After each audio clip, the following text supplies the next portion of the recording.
Welcome, Masters. Welcome to today's session. Please sit in a comfortable posture, cross your legs, clasp your fingers into fingers, and gently close your eyes and bring your whole attention towards your breath. And with each inhale and exhale, your body is becoming more calm and relaxed. When you're inhaling and exhaling, your body and mind becoming more calm and relaxed. And with each breath, just feel your own connection with your own self, your own light within you.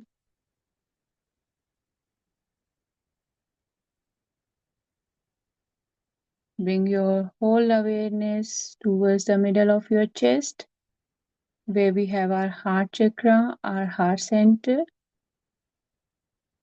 and see that your entire body became a small flame, and that flame is inside your heart center.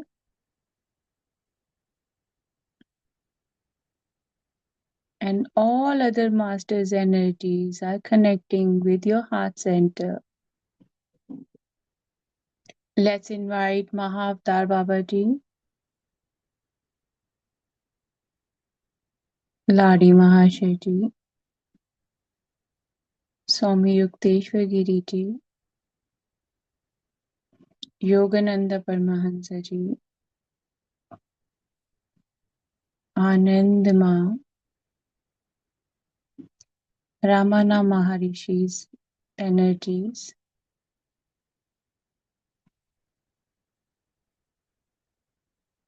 energies of all supreme powers, high powers.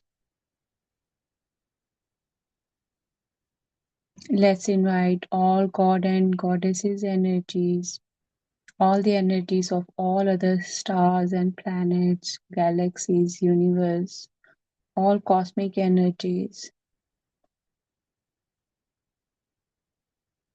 Let's invite energies of all planets, all animals right now. Invite all your gurus and masters right now. And just see them all becoming one with your flame.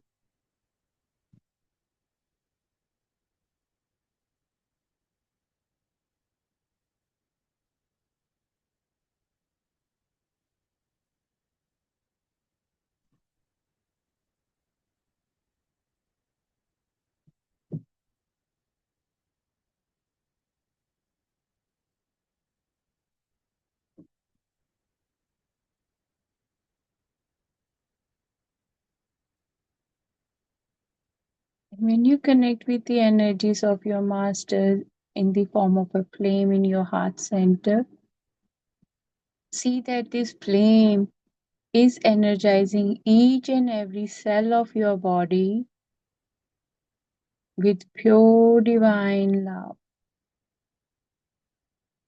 And head to toe is your energy, pure energy, divine energy. You're not experiencing your body, you're not experiencing your soul, you are just experiencing your light in the form of a flame. And all your masters, their energies merged into this flame.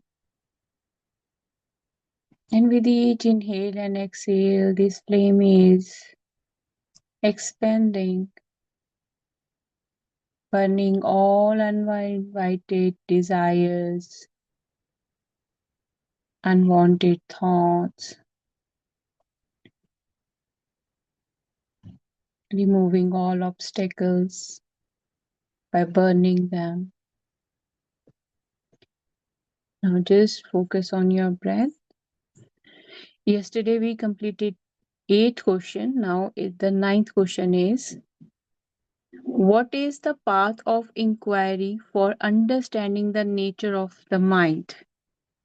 So, the answer Ramana Maharshi gave is, that which rises as I in this body is the mind.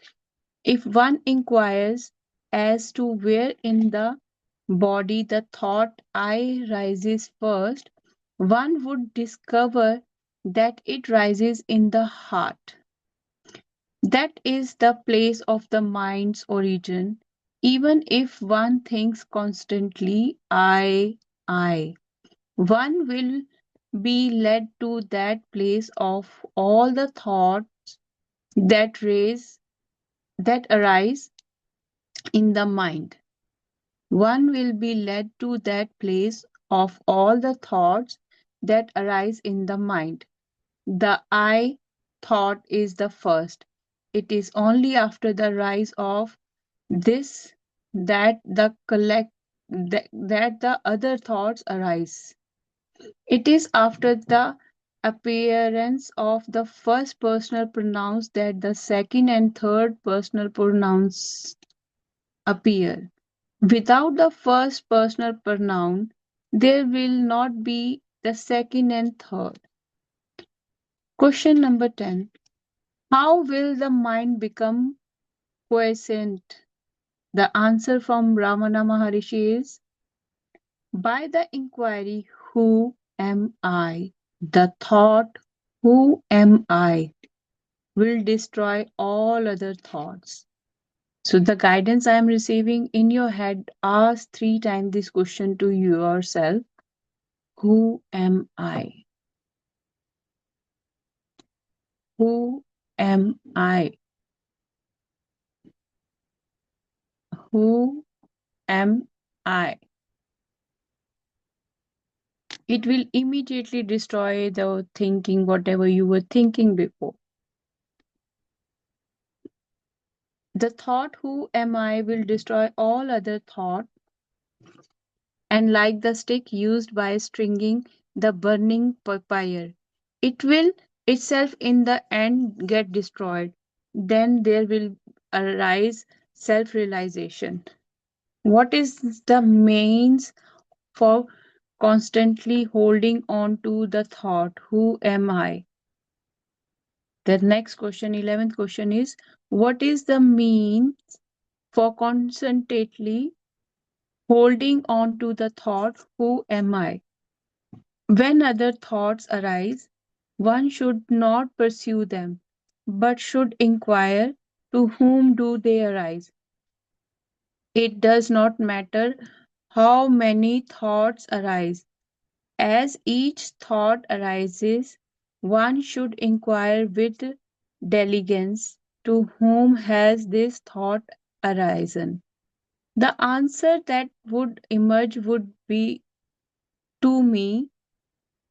Thereupon, if one inquires, who am I? The mind will go back to its source, and the thought that arose will become quiescent. With repeated practice in this manner, the mind will develop the skill to stay in its source.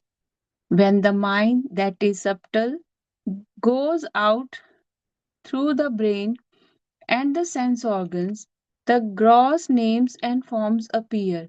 When it stays in the heart, the names and forms disappear, not letting the mind go out, but retaining it in the heart is what is called inwardness, antarmukh. Letting the mind go out of the heart is known as externalization, baharimukhi. Thus, when the mind stays in the heart, the I, which is the source of all thoughts, will go, and the self, which ever exists, will shine. Whatever one does, one should do without the egoty, I. If one acts is that way, all will appear as of the nature of Shiva, God. Question 12. Are there no other means for making the mind quiescent? Answer from Ramana Maharshi. Other than inquiry, there are no adequate means. If through other means it is sought to control the mind will appear to be controlled, but will again go forth. Through the control of breath also, the mind will become quiescent, but it will be quiescent only so long as the breath remains controlled. And when the breath resumes, the mind also will again start moving and will wander as impelled by residual impressions. The source is the same for both mind and breath. Thought indeed is the nature of the mind. The thought I is the first thought of the mind, and that is egoty. Egoty. It is from that whence egoty originates. Egoistic, I think it might be. Ego originates. That breath, breath also originates. Therefore, when the mind becomes quiescent, the breath is controlled, and when the breath is controlled, the mind becomes quiescent. But in deep, although the mind becomes quiescent, the breath does not stop. This is because of the will of God. So, that the body may be preserved and other people may not be under the impression that it is dead in the state of waking and in samadhi, when the mind becomes quiescent, the breath is controlled. Breath is the gross form of mind. Till the time of death, the mind keeps breath in the body, and when the body dies, the mind takes the breath along with it. Therefore, the exercise of breath control is only an aid for rendering the mind quiescent. Manograha. It will not destroy the mind. Manonasa. Like the practice of breath control meditation on the forms of God, repetitions of mantras, restrictions on food, etc., are but aids for rendering the mind quiescent. Through meditation on the forms of God and through repetition of mantra, the mind becomes one pointed. The mind will always be wandering, just as when a chain is given to an elephant to hold in its trunk, it will go along grasping the chain and nothing else. So, also, when the mind is occupied with a name or form, it will grasp that alone. When the mind expands in the form of countless thought, each thought becomes weak, but as thoughts get resolved, the mind becomes one pointed and strong. For such a mind, self inquiry will become easy. Of all the restrictive rules that relating to the taking of sattvic food in moderate quantities is the best. By observing this rule, the sattvic quality of mind will increase, and that will be helpful to self inquiry. So, the rest of the chapter we will read tomorrow.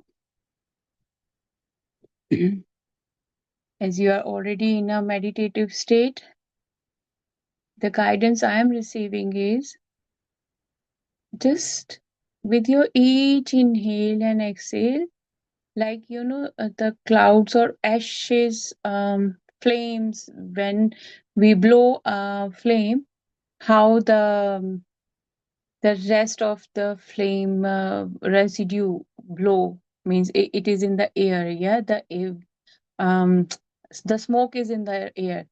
So head to toe, just see that your own flame is now turned into this smoke.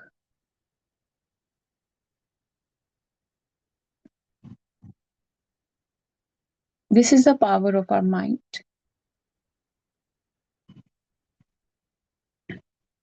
And when you see yourself as a smoke, before we were in the of a flame. Now the flame turned into another form, smoke.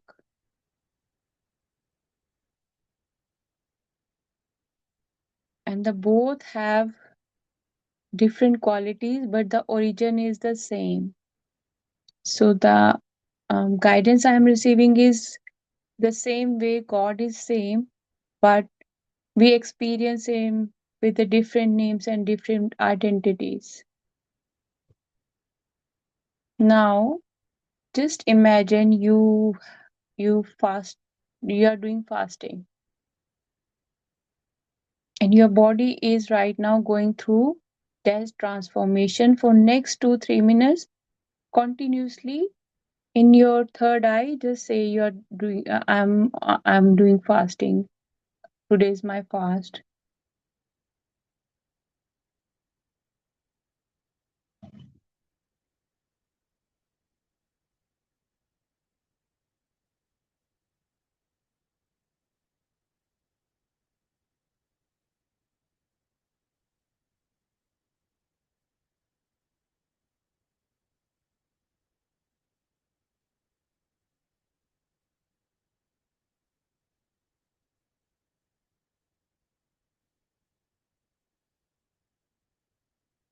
And during this process, you might notice one thing: no thought came in your mind because you were repeating something you never said to your brain continuously. You never give this type of command regularly to your brain. And as we focused on fasting, fasting, fasting, if you are keep repeating, you will feel that yes, I am fasting actually in this moment.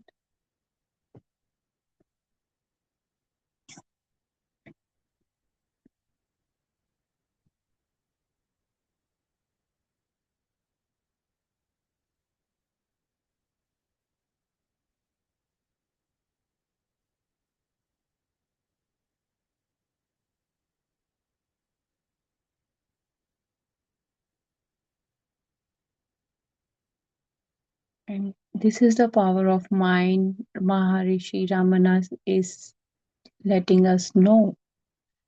Let's ask again the same question: who am I? And this time, focus on your third eye and keep asking yourself this question.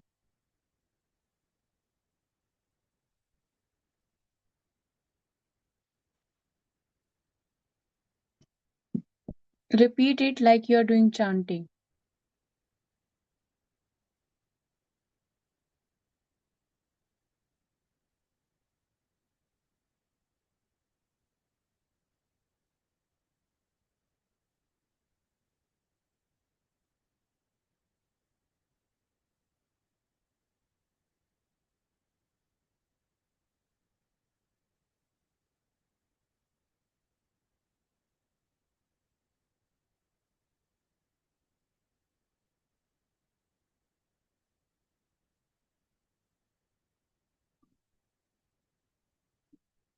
Now become silent. Don't say anything.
You might notice one thing. Now you have no thoughts.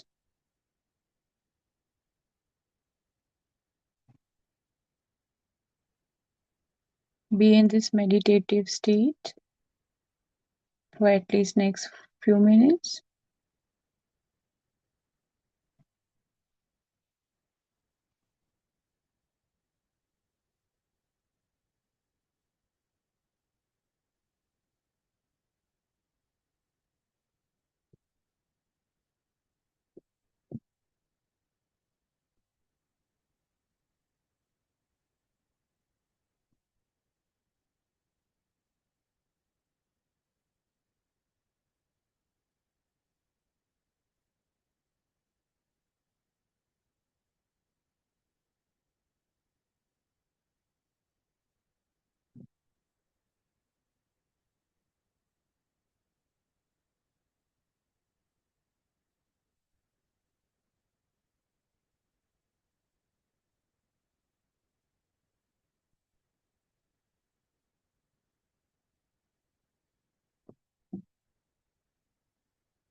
You might notice a shift in your breathing pattern,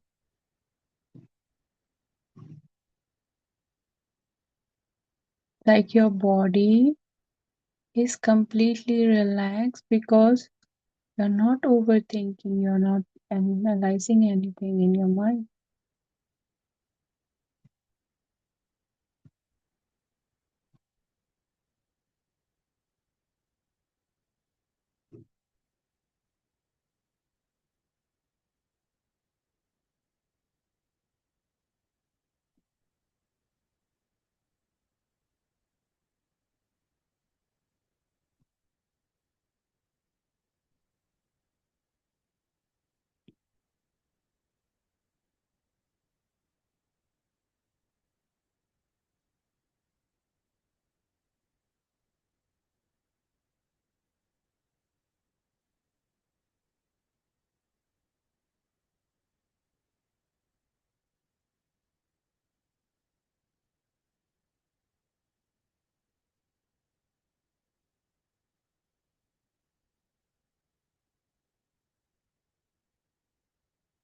You might experience a deep silence. And through this book, that what Ramana Maharshi is teaching us is how to achieve this level of deep silence,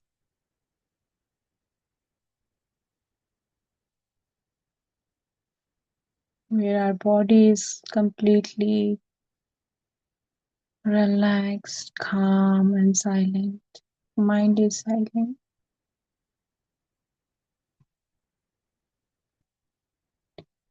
This is the level of unifying with your body and mind.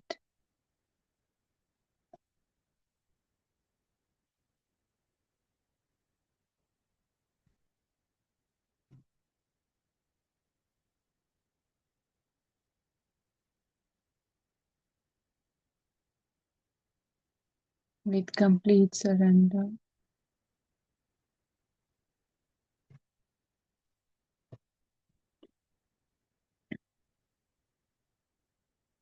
Now let's show deep, deep gratitude to Mahavtar Babaji, Ladima Shetty, Swami Yukteswar Giri Ji, Swami Yogananda Paramahansa Ji, Anand Ma, Swami Ramana Maharishi.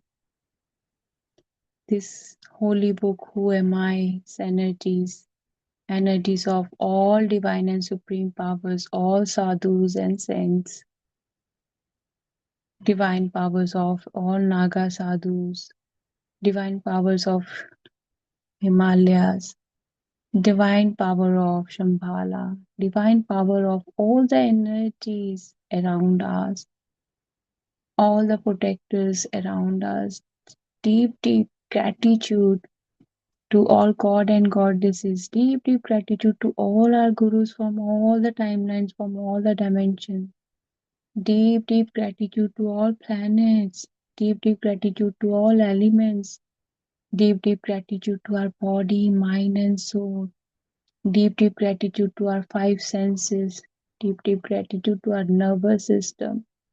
Deep, deep gratitude to our every single bone.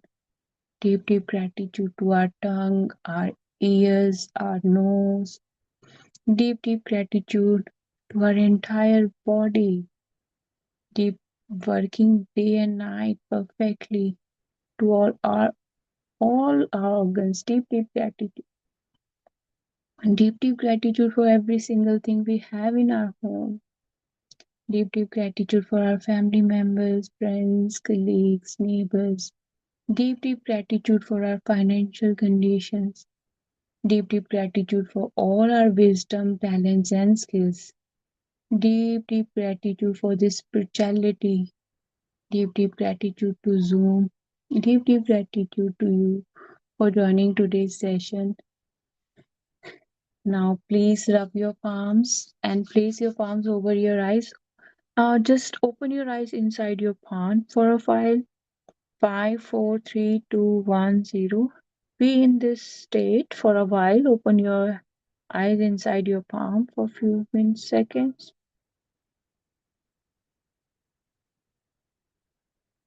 And slowly, slowly remove your hands. Thank you very much, Masters, for joining today's session. If you have anything to share, you can just unmute yourself. The energies are always high, so make sure that you drink plenty of water after the meditation, and on the same time, this book holds so many questions, answers we always have, you know, why I'm thinking this way, why this is, why me. So here, Shri Ramana Maharishi ji is saying, always ask yourself, who am I? Who am I? We did the practice today. I hope that practice helps you a lot. And for me, when I was saying it in my head, I was completely blank, no questions, no answers, nothing. And I hope you have experienced the same. If you have any experience, then just unmute yourself. Thank you, deep, deep gratitude for joining this session. Thank you, thank you, thank you. If you have nothing to share, we'll meet tomorrow, same time. Thank you, Hina dear, for your message. Yes, thanks to all Divine Masters, Anna, for their presence. Thanks to you also for joining this session, Master. And we'll meet tomorrow again. Thank you, thank you, thank you, thank you.